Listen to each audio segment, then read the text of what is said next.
বন্ধুরা, আমি দীঘায় পৌঁছে গেছি। এখন সমুদ্রের সাথে সেলফি আর চিকেন ফ্রাইয়ের সাথে যুদ্ধ। ডুব দিলাম রে। দীঘার জলেই আছে আসল মজা ভাই।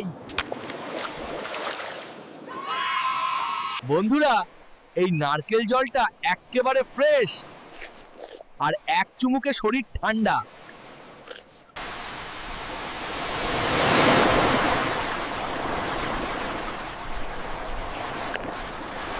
এই ফুচকা একেবারে স্বর্গ। দাদা, আরেকটা দিন তো, টক জল বেশি দিও। এই হোটেলের সাবান দেখেই স্কিন কেয়ারের মডেল হতে ইচ্ছা করে। এই ছিল আজকের দীঘা ব্লগ বন্ধুরা। লাইক দিও, সাবস্ক্রাইব করো। আর নেক্সট ট্রিপে কোথায় যাব বলো তো দেখি। Come on, Dada. Give me discount. I'm a monkey. Fish fry is my birthright. Friends, I planned a beach bath, but ended up in a watery disaster.